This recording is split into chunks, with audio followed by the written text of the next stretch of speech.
But let me just say this first. I'm Dana Keel. She said that. I'm so excited, you guys. I just got a new job. I'm a math teacher at a all-girls Catholic high school, right? I'm the only African American on the academic faculty, the only Gen Xer, right? So that makes me the oracle. From the Matrix, right? Right. There is no spoon, right? And let me just say this to you, algebra is real, right? You will use it, right? And fractions ain't going nowhere. Fractions ain't going nowhere. What does it mean, though, to be a Gen Xer? It means that you can be a teacher on a job. It means that your coworker, this is buzzing, just so you know. Okay. Your coworker can walk in and say, they want a money order. Does anybody know what a money order is? And I'm like, a money order is Venmo in paper form, right? Pay to the order of Dana Keel. If you don't know what it is, pay it to me.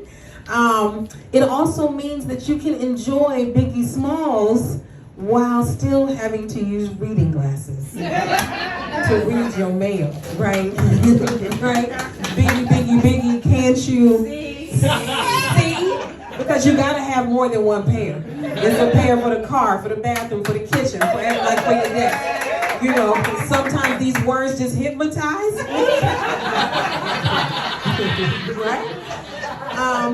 The business of Gen X, y'all, like, so before I started teaching, I was also substitute teaching. Right. And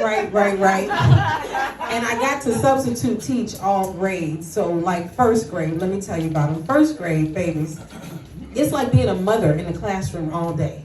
And they complain about everything. Moises comes up to me, Miss, Josefina and Consuelo are ignoring me. Right? I said, Moises, it's only the beginning of girls ignoring me. You know what I'm saying? Go somewhere and sit down.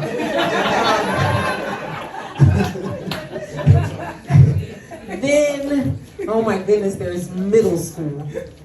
A circle of hell, to be sure. In middle school, it's the only place that you can hear a conversation about Roblox and blowjobs, like within minutes of each other. Same classroom, same time frame. But man, and they're in Google Classroom, or like we try to put them in Google Classroom, but you can't get them in Google Classroom virtually unless you get them out of YouTube, out of the just like sports, and you can't get them off Stranger Things on Netflix. And I figured that out. They are the Stranger Things. That is why they love it so much. I honestly thought we were saving trees, you know, with Google Classroom. But I'm beginning to think like Missy Elliott. Is it worth it? I turn my thing down, flip it, and reverse it? Thank you. I love you. But the other thing about being a Gen Xer is that as Gen Xers, you know, and I'm an elder statesman for the group, for the generation, we get to benefit from the hard work of millennials and Gen Zers. And what is that hard work? The legalization of cannabis. Right? It is now legal in 37 states. But the question for me still is, when is it gonna smell legal? It still smells like a secret to me. I'll be like, what's going on in there? What they doing? Right? And the good news is, though, you can go to a dispensary, right? Like, and if you've been to one, you know it's kind of like where the Apple Store and Whole Foods had a baby. They all so brightly lit, so many people to help you, you know. And when I went in, I was driving Lyft and I had a passenger. We talked about my mental health. She gave me support, and we decided collectively that cannabis might help me show up better in the world. That's what we thought. So I did research. Wikipedia says I'm an indica person. So when I go into the dispensary, I explain to the barrister, they're all barristers to me. Y'all, you know, like when I was a kid, you know how your parents will say the wrong thing about stuff? Like, that's how I feel now. That's who I'm, my parents now. Like, they're all barristers. So I go in and I said, hey, my anxiety has anxiety. I'm addicted to doubt. And I don't even think if it was a 12-step program for doubt, it could help me, right? I doubt that. Taxes not getting done at my house, except to get the stimulus last year. Right? And I think indica would be helpful. So, you know how you like forge a connection with one salesperson? That's your person.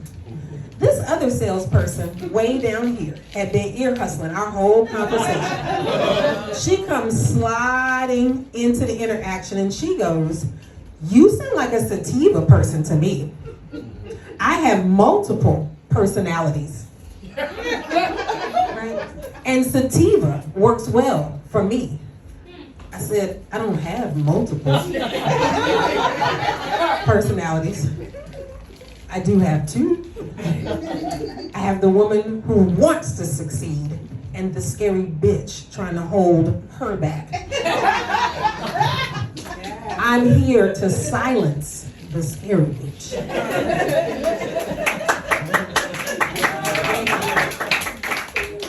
So they outfitted me in these modern times with the things that are helpful, edibles, right? Like, I couldn't smoke in college. They would snatch the joint from me. It was like, you don't know what you're doing.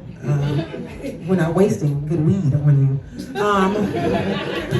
So now I can capitalize off of the skills I have, eating and eating candy. Right?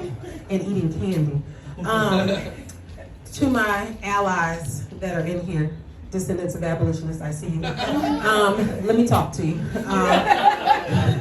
White folks, I don't trust y'all. And let me tell you why. Y'all don't have a relationship with sweet. And let me tell you how I know. I know because I go in Starbucks a lot and I try stuff and I say to the barrister, "Hey, is this sweet?" And she'll say, "Yes." Sweet for y'all is a euphemism for not bitter. It doesn't actually mean it's sweet, right? So I go into Trader Joe's, one of my favorite stores, where they have a new product, oat milk creamer, maple flavor, sweetened with brown sugar. I get to the register where there is an ally, daughter, descendant of an abolitionist, and I say to my girl, I said, "Hey," because y'all know they tried everything, and I said, "Hey, have you tried this?" And she says, "Yes, it's too sweet. Brown sugar, not my vibe." I said, "Well, it will be perfect." For me, right? This is what I think to my allies in the room. I think, A, that y'all ain't descended from people that cut cane in the Caribbean. That's first. Second, I think y'all don't have a big mama, right?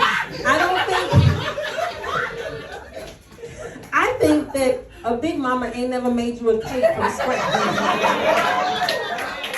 I think you ain't never licked a bone, right? Because if you lick a bone, your life will never be the same. I'm just saying. On my grandma. On my grandma. On Carrie Keel. My praying grandma.